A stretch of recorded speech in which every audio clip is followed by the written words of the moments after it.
On the theme of people protecting their children, we've got an example here of an incident where a dad responded rather ferociously to an assault on his son. You may have seen that. Are we going to have to caveat this with a few things? We are. I will use ample caveats throughout on this one because it only happened very recently. The police are still investigating. None of this has gone to court yet. So allegedly, and all that. But also, I think some caveating about Fed posting in chats. Oh yes, and, please don't that. Obviously, we do not endorse any kind of vigilante violence. So do not engage in vigilante violence. Absolutely. Is the message of the Lotus Eaters? Yes. Stay within the law at all times. Yeah, obviously. Yes, 100%. Yeah.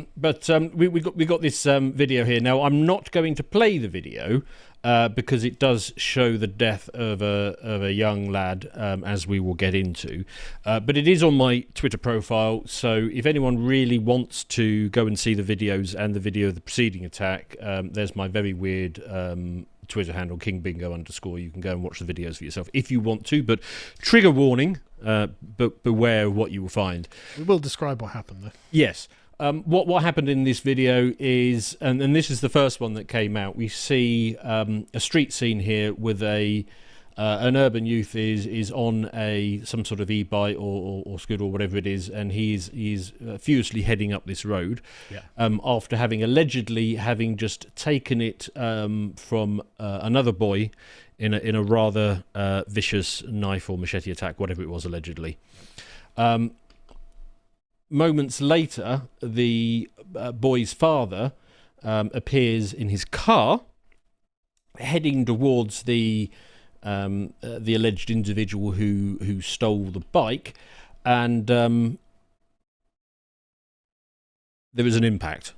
He ram raids him off the road. He does. He was most certainly not messing around on that one.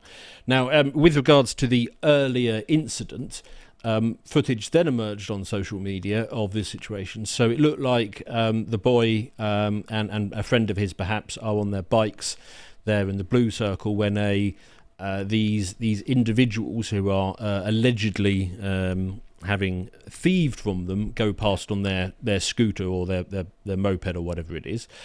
As soon as they see these lads, they turn around and the guy reaches for something that's in his belt. It looks like a machete to me. It does look like a machete. I don't know what it is, but it does look like a machete. He certainly hits the boy like it's a machete. He does indeed. Now, for whatever reason, the boys turn around, maybe because he recognises the threat or recognises the boys, and I think he's quite close to his home at this point.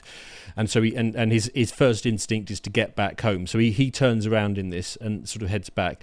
And the youth, as you can see here, starts and it's very obvious if you watch the video, but the youth starts basically hacking at his head with whatever it was. Some people have suggested it's a machete. There you go. That's another shot of it. And he chases him off, doesn't he? He's really going for him. Yeah. He's really going for him. And I think at this point, the boy has ditched the bike. Doesn't matter. The youth in question is still outraged that he had to fight in order to get the bike and is going to continue attacking the boy with whatever it was, whatever implement that it was. So just I watched this video this morning. This looks like an attempted murder. I mean, like, you don't hit someone in the head with a machete and continue chasing them down the road, hitting them, unless you're trying to kill them. It was a lot more than just a bike theft, which was what it was originally. Absolutely awful. Looked like it, yes. Now, we can only assume due to, the way these videos are connected together, but this is probably right outside the boy's home and the father saw this. And this happened in Manchester, didn't it? Yes. We got some details here. So this is the Manchester Evening News. First picture of boy 15 killed in horror e-bike crash. So there is the individual that Manchester Evening News think is responsible for this alleged machete attack and bike theft. This 15-year-old boy who tragically died in a collision involving an e-bike and a car. Devon Simmons lost his life after police recalled reports of a collision in Middleton shortly yesterday. Despite best efforts of the emergency services, he was sadly pronounced dead at the scene. His family are being supported by officers. Well, thank goodness the officers are available to support the family at this difficult time. A 59 very easily gone the other way, couldn't it? Yes. A 59-year-old man had been arrested on suspicion of murder and remains in custody. Another 15-year-old boy. So if you remember the still shots of the video, there was 2 of them on that scooter. Yeah. So presumably that is the other 15-year-old boy who's been arrested on suspicion of theft. Yes, and there is a scene of the car having impacted the. Sorry, can we go down a little bit there? Can we scroll down? Another resident said they knew the teenager. He was a top lad. Top lad. Top lad he was. Top lad he was. Then why did he have a machete? Why was he attacking someone with a bloody machete? He was very respectable. Very respectable lad. Top, very respectable lad. I've got another photo of the lad. Oh, yeah?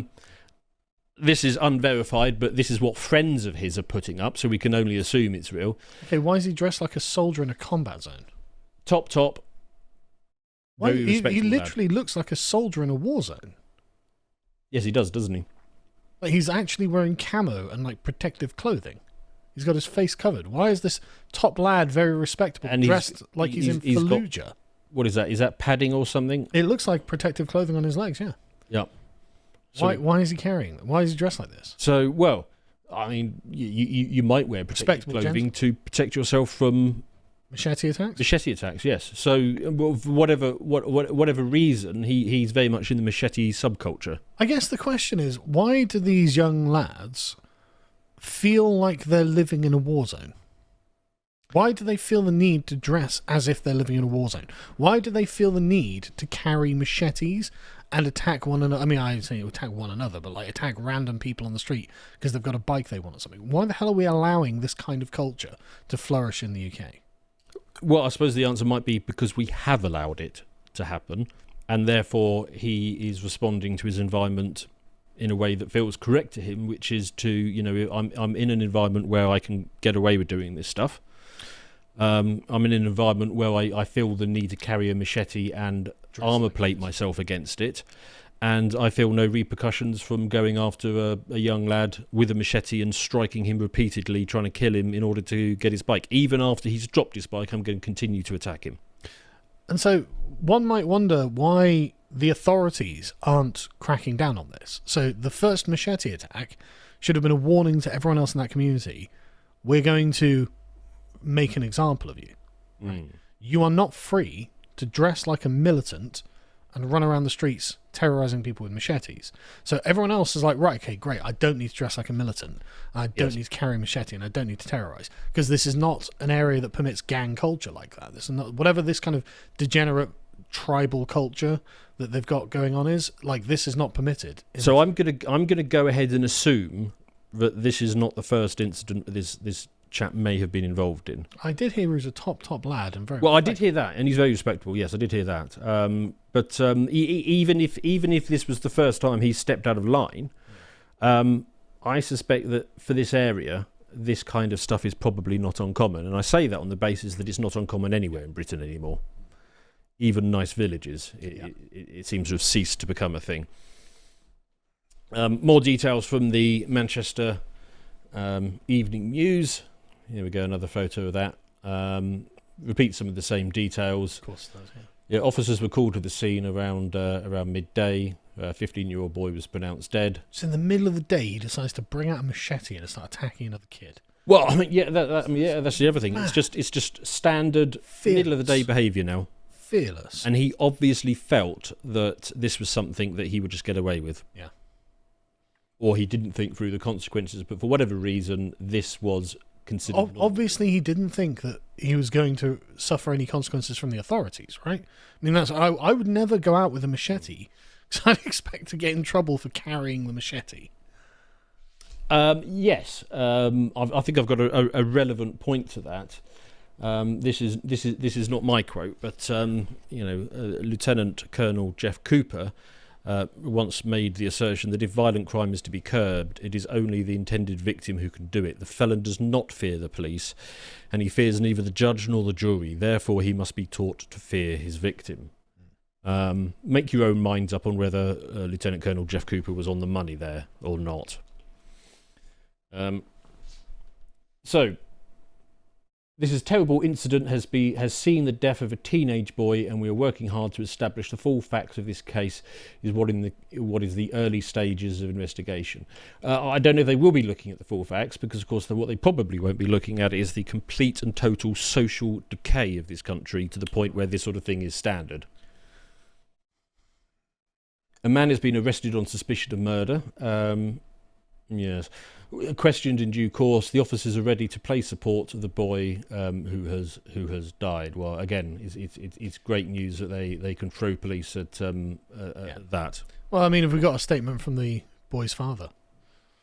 Well, not the driver or the other one. The other one. But, well, I honestly don't know if he could be located. Right. I don't know. Yeah, there you go, and they're urging people to get in touch with the police if you have any information. So there you go, authorities. That's why I'm making this segment, because I'm just circulating your claims for people to come forward with any information.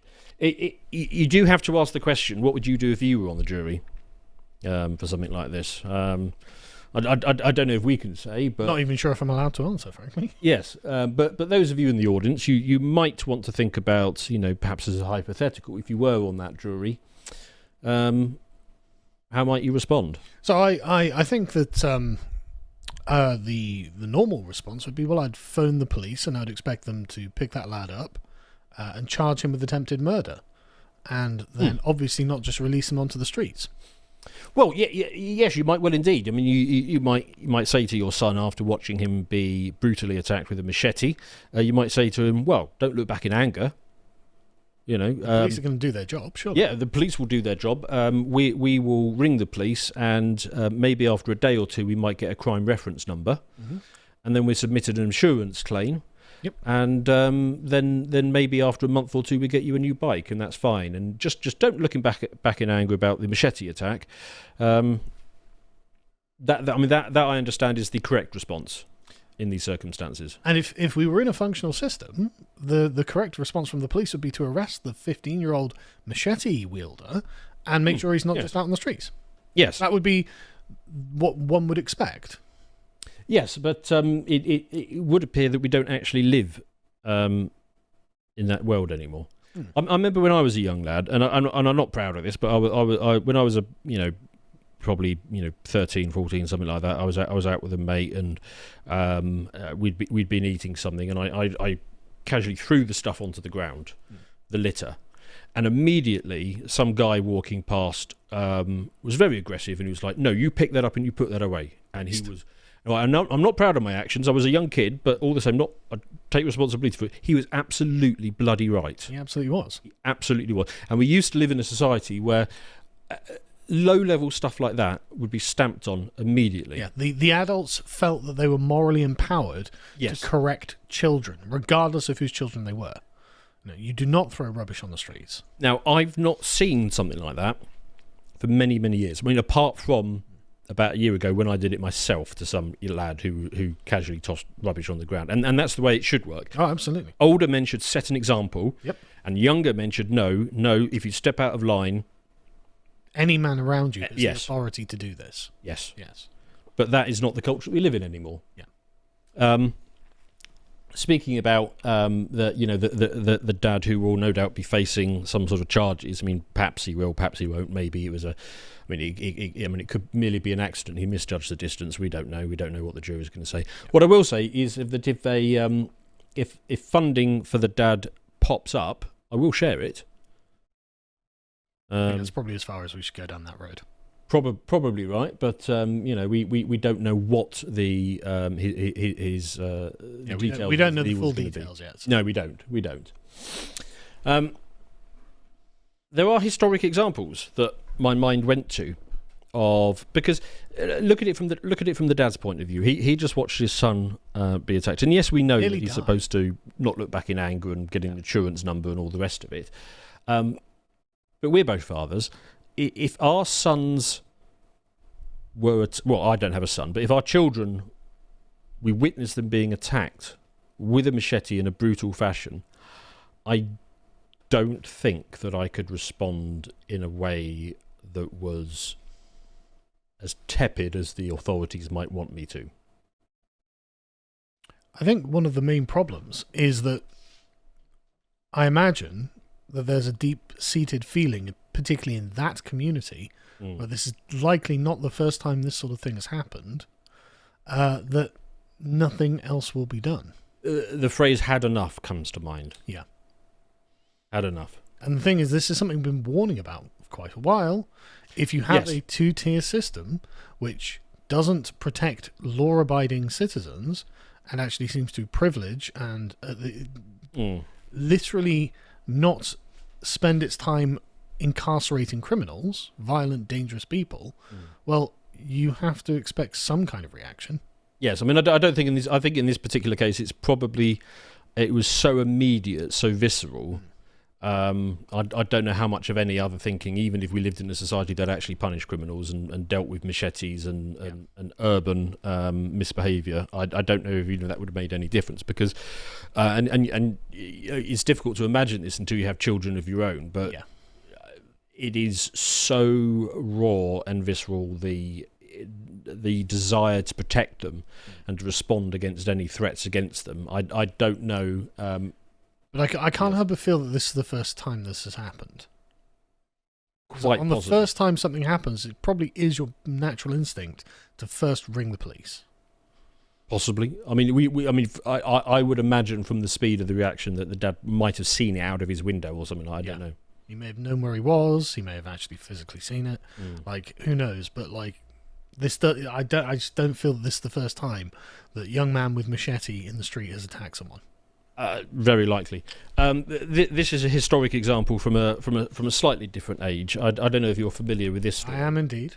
So this is what was it in 1984? So the man in the red abducted the man on the left's 11-year-old son. Yep.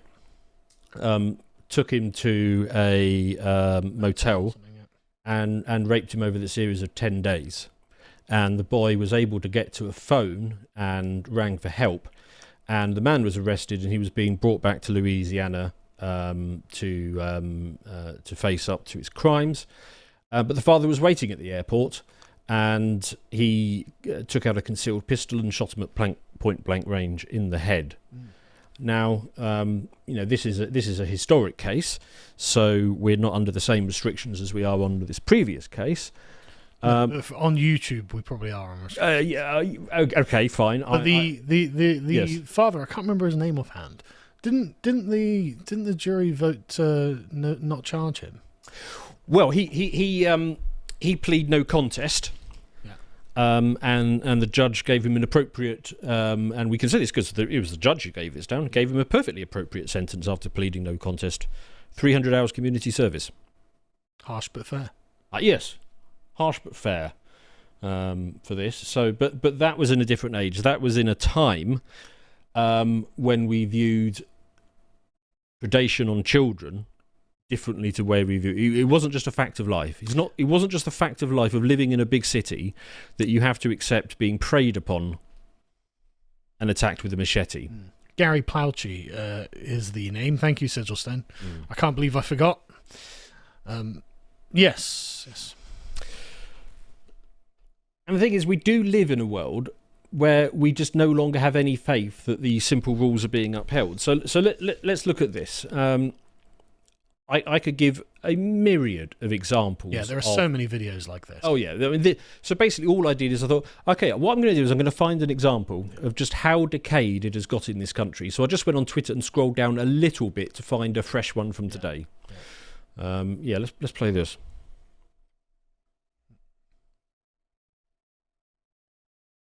So here we see Q and whatever, Urban Greg's youth or something. Yeah, a couple of urban youths are basically just holding open a shopping bag, emptying the shelves and walking out. In a Greggs. In a Greggs, yeah. So we can't even have Greggs now. Yes. I mean, I wasn't a fan of Greggs to begin with, but all the same, I don't think that this should be happening.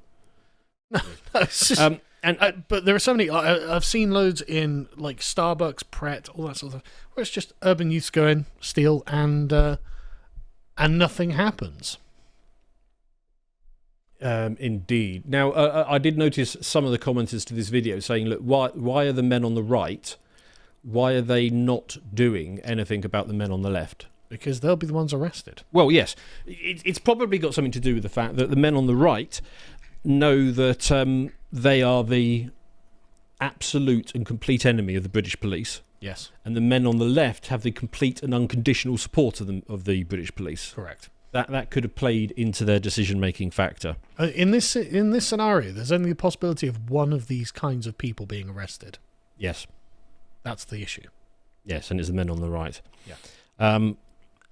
The other thing that pops into my head is that there used to be quite a lot of large predators living in the British Isles. Yeah, sure. I mean, just for anyone unaware, I mean, it was wolves, brown bears, yep, Eurasian lynx.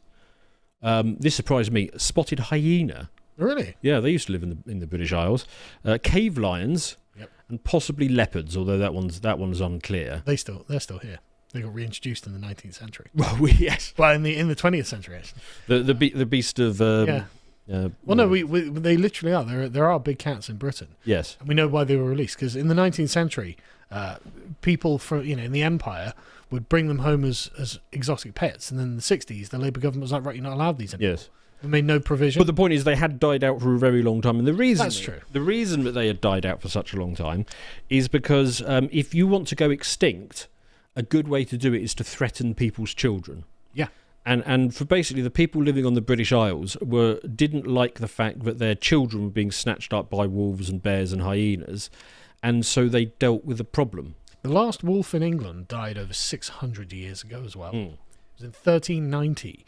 They were looking for wolf pelts, and they just couldn't find a single wolf in England. Right. And that's over 600 years ago. And the other animals I mentioned, they died out quite a bit sooner. Yeah. Because at least wolves are mostly skittish around people, whereas the other ones that I mentioned will just go straight for your children. Yep. And the men of the British Isles dealt with it. And so for a very long time, we didn't have any large predators on the island. Just as a quick aside as well, this is what fox hunting's actually about, because wolves would control the fox population. Right, and yes. so the fox population gets out of hand. So now it's not just your children, it's your livestock. Your chickens, your lambs, and things like that. They get attacked by foxes. Well, now you have to make sure the foxes don't get out of control. So I'm not saying I'm a big fan of fox hunting or anything, but like there's a reason that they do it. To show that they're the top predator on the island. Yes, quite. Yeah, but for whatever reason, the British state has decided that it wants to import new predators. Now, that term predator, that's not my own term. In fact, I'm going to give you a quick speech here from somebody who is basically accurately describing this situation, who I think we can safely say could not be accused of being a member of the right. The C-SPAN networks bring you long-form public affairs programming from the nation's capital and are a public service of your television provider. C-SPAN, created by cable. The fourth challenge is to take back our streets from crime, gangs, and drugs.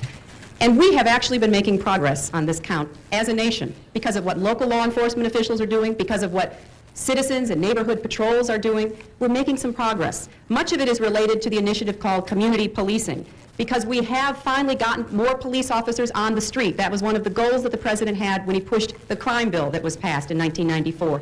He promised 100,000 police. We're moving in that direction, but we can see it already makes a difference, because if we have more police interacting with people, having them on the streets, we can prevent crimes. We can prevent petty crimes from turning into something worse. But we also have to have an organized effort against gangs. Just as in a previous generation we had an organized effort against the mob. We need to take these people on. They are often connected to big drug cartels. They are not just gangs of kids anymore. They are often the kinds of kids that are called super predators. No conscience, no empathy. We can talk about why they ended up that way, but first we have to bring them to heel. And the president has asked the FBI to launch a very concerted effort against gangs everywhere. In addition to that, he has appointed a new drug czar. You probably saw him Tuesday night. He's one of the most distinguished active military generals that we have in our country. He's already proven that he knows how to interdict drugs because of his command of the South American activity on behalf of the United States. But General McCaffrey... Watch the rest of it. So that description of quote-unquote super predators seems to be the case. No compassion, no empathy. Yes. We can talk about how they ended up that way. Yes. But I think that... But the first thing to do is to deal with them. Yeah, exactly. That accurately describes machete-wielding, combat-clad urban youths. Yes.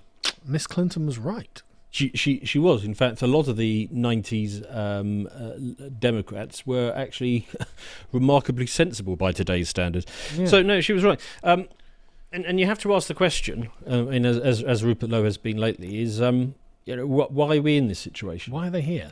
Why are they here? Yeah. Why are we entertaining this? Why are we continuing to import more predators into this country? So, what is it? This one isn't the crime stats, but crime stats happen to correlate really closely with this. Funnily enough, they do. They do. The other point that I wanted to make is excellent point by Wolf here. The police can't turn up if you've been robbed or assaulted. And even if you do, they most certainly won't solve the crime. But there are always hundreds of them available to facilitate the great replacement of the English. And that's interesting, isn't it? If you want to take a bunch of immigrants who at least one of their number has been involved in the raping of a child, just look at this. The volume of police that they can put together. Yeah, they can line the streets with police. When it's protecting the thing that they're concerned about. Yes. And I saw that they put up fencing around the hotel as well. Oh, did they? The way that hotel has behaved is and around Parliament too. Yeah. So borders are something they can make. Yeah. They do work. But people only put borders around the things that they want to protect. Well, if you don't put a border, if you don't put a fence around your country, you need to put a fence around everything in your country. And that's what they're doing. You only put a fence around the things that you value. And so what do they value? Well, they value the government and they value... Exactly right. But just look at the huge number of police that they may have been able to deploy there. Is it possible that maybe, instead of deploying all of the police numbers on something like that, it might be worth at some point thinking about using the police to deal with something like this? I mean, I'd rather the police be on regular streets, just walking around, stopping super predators from attacking people with machetes, than literally anything else, actually. And I pretty much guarantee that this was not this lad's first brush with the law. Yeah. And if you had police who actually did their job, rather than just basically turning into an army to support the Great Replacement, then we might not have been into this situation. So we will watch this case with interest as to how it unfolds for here. If you would like to watch the full uncut version that is also uncensored, head on over to lotuseaters.com to find out more.